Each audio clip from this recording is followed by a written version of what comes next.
It's great to welcome back with us man who wrote another one of his great wildly spectacular science books. This one is called Wildly Spectacular Sports Science, and we're joined today by Connolly on the telephone. And Sean, kind of checking through my records, I guess it was about a year ago we had you on when he had the previous book out, so welcome back. Thank you very much. Yes, we had an interesting chat, and it's nice to be back in a virtual way with you. Yeah, I like what you did in this particular book. I'm a sports guy, so some of the things I'd heard of, but other things I didn't know, so I learned something. Well, I have to tell you the truth, so did I, writing it. And it's one of the nice things about writing a book like this is that, I come to it as an interested layman and a writer, not as a scientist, but someone who's eager to learn. And I hope that some of that enthusiasm kind of shines through. We just came off of a great World Series and everything, and you have a lot of here on baseball. And I've always kind of been fascinated by the knuckleball, any kind of pitch that moves in baseball. But the knuckleball is kind of a weird one. How that works, and you have a chapter on that. How does it work? Well, we have. Yeah, that's a good example of the book in itself. Really, we take something like how does a knuckleball work or behave the way it does, and then describe it to those who don't know very much about knuckleballs, and then describe a bit about the science, and then move on to an experiment that the kids or the readers themselves can do to just get an understanding of that. With a knuckleball, let's jump to the science, because that's what I was keen to find out. When a ball travels through the air, we think it's traveling through air, but a scientist would say it's actually traveling through fluid, because a gas, air being a gas, right, is a fluid. And what we normally think of as fluids, liquids like juice or water or something, those are just another type. So what I've done was taken the phenomenon of the knuckleball and turned it on its head to be viewed as something traveling through water. So we're really watching something else travel through a fluid. And that makes it a bit easier, because it's like watching it in slow motion. Not that a knuckleball is very fast, but you're close up. You drop a marble through a clear glass of water, and you watch it done with a spin or without a spin, and you can observe the vagaries of its traveling. Right. Yeah, it's almost a misnomer, because I've seen pitchers interviewed on it. There's a documentary, I think, on knuckleballs. It's actually thrown with the fingertips dug into the ball as opposed to the knuckle. Exactly. The other thing that when you start doing research on knuckleballs, you'll find one sentence jumps out every single time, no matter what the source. And it'll say, the only person who hates the knuckleball worse than a batter is the catcher. Right.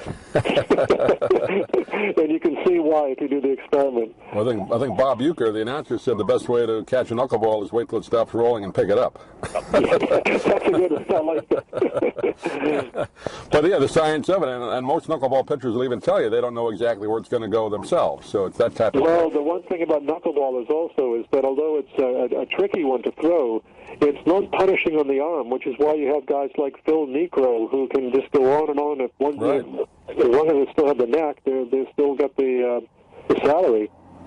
Yeah, a lot of them pitch well into their 40s. So it's indeed. So there's something for every aspiring knuckleballer. Now, the one that I thought was kind of interesting, and I guess most people ask, why are tennis balls have that fuzz on them? But there's a science behind that, right? There is, and tennis is another one that I can say I've battled against knuckleball pitchers, and I've also played a fair bit of tennis.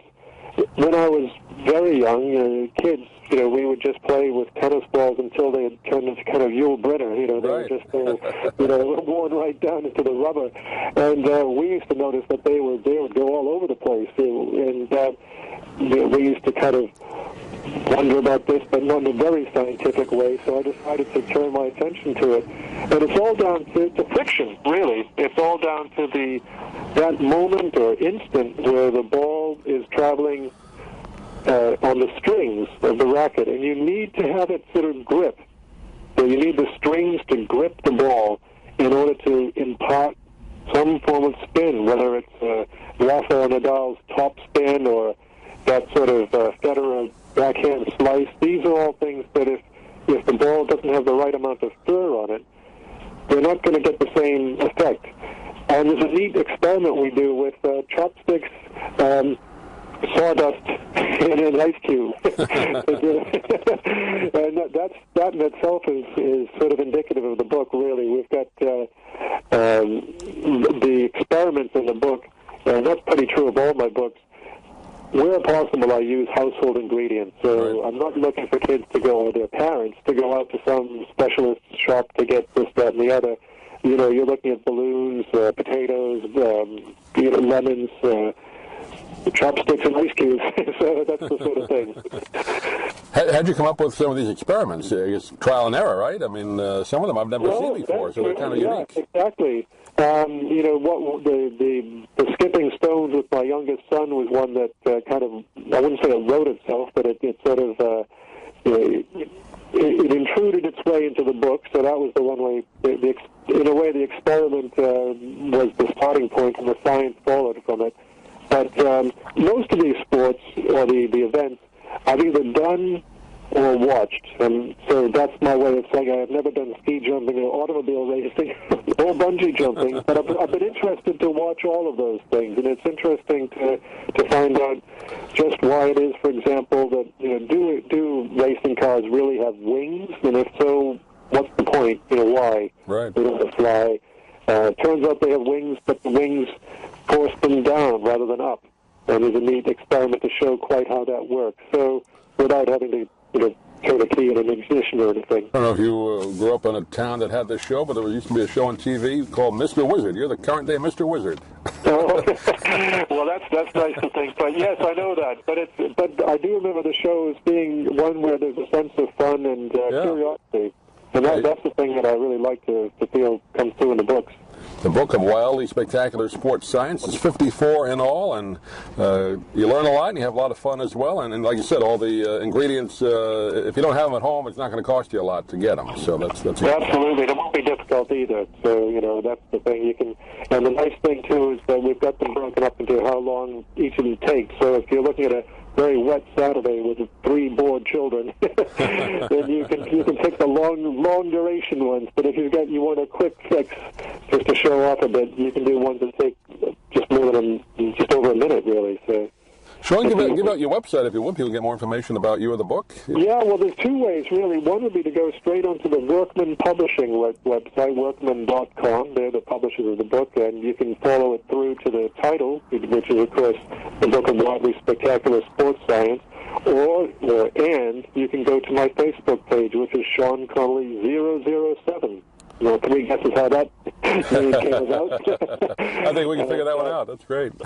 Well, I've lived with that all my life, and I figured I might as well go with the flow. So, yes, you've got Sean Connolly and on one hand, and the Book of Wildly Spectacular Sports Science on the other. That's great. Well, Sean, great talking to you again. I'm sure we'll do it again on your next project, but thanks for being with us. That's very kind of you. I'm looking forward to it myself. Thank you. I'm Stan Brock. 30 years ago, I formed Remote Area Medical to help people overseas. But then we found generations of families in America isolated by poverty from the health care they need. Together, we can take dental, vision, and medical help to 1 million adults and their kids, right here at home in the United States of America. If you'd like to order the book we're talking about, please go to DougMilesMedia.com and enter the author's name in the Amazon search box. Thank you for listening. Please come back soon for more conversations here at DougMilesMedia.com. This has been a presentation of Doug Miles Media, all rights reserved. You can listen to or download previous programs at iTunes, Stitcher.com, or DougMilesMedia.